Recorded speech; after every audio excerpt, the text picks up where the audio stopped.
Olá, você está no canal de leituras da Thelma. O livro de hoje chama-se Jane Eyre, de Charlotte Brontë. Narração, Thelma Schinkerman. Capítulo 4. Da minha conversa com Mr. Lloyd e do que deduzi pelo que ouvi Bessie e Abbot, comecei a alimentar a esperança da próxima mudança de situação. Era este o meu maior desejo, mas não o dava a perceber. A minha paciência foi posta à prova. Passaram dias e semanas. Fiquei completamente restabelecida, mas não ouvia a mais pequena alusão ao assunto que tanto me interessava. Mrs. Reed, por vezes, fixava-me com um olhar frio e severo, mas raramente me dirigia a palavra. Desde a minha doença, a linha de demarcação entre mim e os filhos acentuara-se. Passei a dormir em pequeno quarto, comia sozinha e passava os dias no quarto das criadas, sem me consentirem que fosse para a sala brincar com os meus primos. Sobre a minha ida para a escola, porém, nem a mais leve alusão, embora instintivamente pressentisse que a minha tia não estava disposta a tolerar-me mais tempo em casa, pois o seu olhar, quando me fixava, traduzia mais do que nunca indiscutível aborrecimento. A Elisa e a Georgiana procediam, com toda a evidência, segundo as ordens recebidas, e falavam-me o menos possível. Quanto a John, sempre que me via, deitava-me a língua de fora e uma vez chegou a tentar bater-me.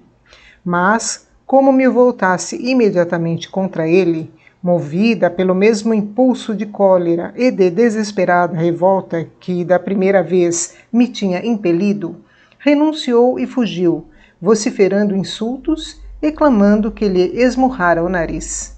De fato, eu tinha vibrado violento murro nessa parte mais saliente do seu rosto. E quando verifiquei que isso bastara para o meter na ordem, estive quase decidida a aproveitar a vantagem e a prosseguir. Mas ele já estava refugiado junto da mãe, contando-lhe a choramingar que, abre aspas, a malvada da Jane Eyre se tinha atirado a ele como uma gata assanhada. Fecha aspas. A mãe interrompeu-o bruscamente, intimando: Não quero ouvir nesse nome, John. Se te disse que não te aproximasses dela. Não merece que lhe deem importância e proíbo-os, a ti e as tuas irmãs, de lhe falarem. Indignada, sem medir as palavras, debrucei-me no corrimão e gritei: Eles é que não merecem que eu lhes fale. Mrs. Reed podia considerar-se corpulenta, mas quando ouviu esta audaciosa réplica, subiu a escada a correr, levou-me para o meu quarto e, atirando-me para cima da cama, ordenou-me que não me mexesse dali, nem proferisse uma palavra que fosse o dia todo. Involuntariamente comentei: Que diria o tio Reed se fosse vivo? E digo involuntariamente, porque me deu a impressão de ser outra pessoa e não eu quem falava. Qualquer coisa em mim agia a despeito da minha vontade. O que estás tu a dizer? As pupilas claras, habitualmente frias e calmas, toldaram-se-lhe com uma sombra que atribuía ao medo. Largou-me o braço, que ainda apertava com força, e olhou para mim como se perguntasse a si mesmo se eu era criança ou demônio. Tinha-a arranjado bonita, não havia dúvida. Apesar disso, continuei. O tio Reed está no céu e vê tudo quanto a tia faz e sabe o que pensa. Os meus paizinhos também não ignoram que a tia me fechou no quarto vermelho e que deseja a minha morte. Mrs. Reed, depressa, recuperou a presença de espírito. Sacudiu-me com força, deu-me 2 bofetadas e saiu sem mais comentários. Bessie remediou a falta, pregando-me um sermão de mais de 1 hora, durante o qual pretendeu provar-me, sem dúvida possível, ser eu a criança mais má, mais revoltada que existia sobre a terra. Estava muito tentada a acreditar nela, porque, de fato, no meu peito só referviam maus sentimentos. Novembro, dezembro, e metade de janeiro passaram. O Natal e o Ano Novo foram celebrados em Gateshead com a habitual solenidade. Trocaram presentes, deram jantares e grandes festas. Fui excluída de tudo. Todo o meu divertimento consistia em assistir à toilette das minhas primas, vê-las envergar vaporosos vestidos com faixas vermelhas e descer para a sala com os lindos cabelos em compilados caracóis.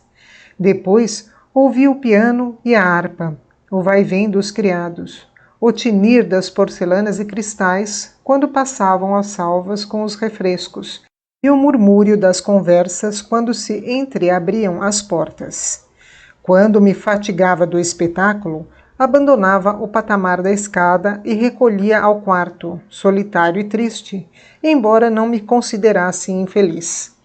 Não tinha o menor desejo de assistir às reuniões, porque ninguém fazia caso de mim, e, se Bessie tivesse sido boazinha e viesse fazer-me um bocadinho de companhia a fim de me distrair, ter-me-ia sentido 1000 vezes mais feliz do que na sala cheia de gente, sob o olhar severo de Mrs. Reed. Mas Bessie mal acabava de vestir as minhas primas, descia à cozinha, levando a luz, e eu ficava sentada no chão, junto do fogão, com a boneca no colo, até que as chamas amortecessem e o lume se apagasse, deixando-me na escuridão.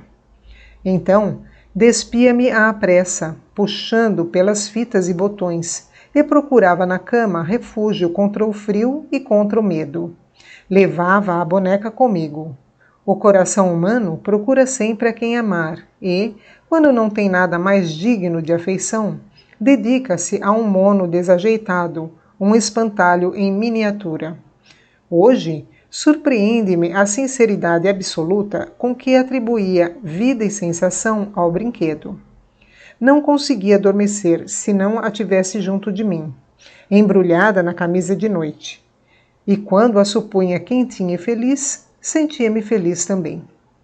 As horas pareciam-me compridíssimas até a saída dos convidados. Só então Bessie subia para o quarto, mas, antes de se deitar, entrava no meu, para levar a tesoura ou o dedal, ou ainda para me trazer qualquer coisa para comer, bolos, queijo, etc. E sentava-se na minha cama enquanto eu comia. Depois, entalava minha roupa e beijava-me, dizendo: "Boa noite, Miss Jane." Nessas ocasiões, considerava-a a melhor, a mais bonita e a mais amável das criadas, e pedia a Deus para que fosse sempre assim, que nunca me ralhasse, nem tratasse mal, e não me impusesse tarefas disparatadas, como muitas vezes fazia. Bessie, reconheço-o agora, devia ser boa e inteligente, porque fazia tudo bem feito e possuía notável habilidade de narradora. Pelo menos, era essa a impressão que me dava quando me contava histórias de fadas. Vejo-a ainda nas minhas recordações, alta, magrinha, cabelos escuros, olhos profundos, feições corretas, rosto branco e rosado, mas podia classificar-se de caprichosa, facilmente irritável, com ideias muito rudimentares sobre a justiça.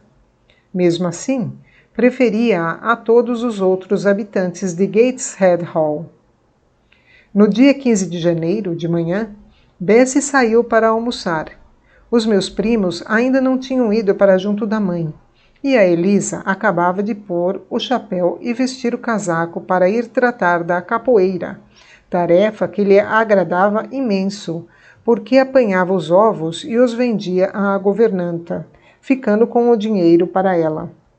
Tinha a veia comercial e tendências bem marcadas para a economia, que se manifestavam não só na venda dos ovos e frangos, como nas transações com o jardineiro, a quem vendia plantas, sementes e bulbos. O pobre homem recebera a ordem de comprar à patroazinha todos os produtos do seu jardim particular, e a Elisa aproveitava.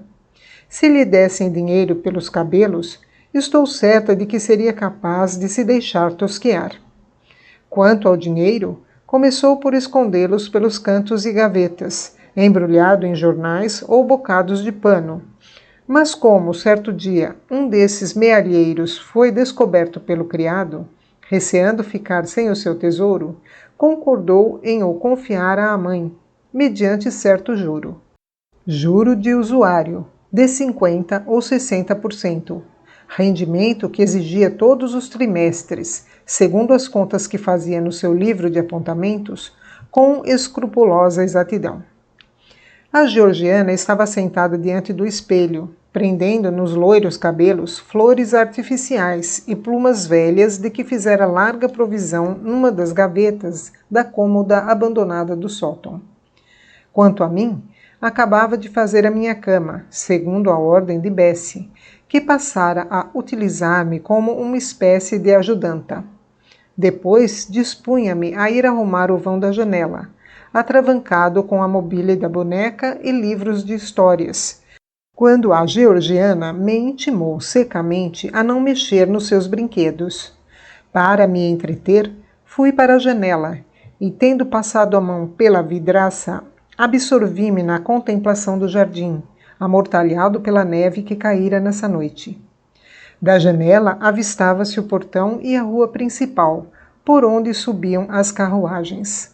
Precisamente na altura em que acabava de libertar da névoa que cobria a vidraça um retângulo suficiente para ver bem o que se passava lá fora, o portão abriu-se de par em par e entrou uma carruagem. Vi-a parar diante da casa e um sujeito saltar para o chão. Depois a porta abriu-se e o visitante entrou.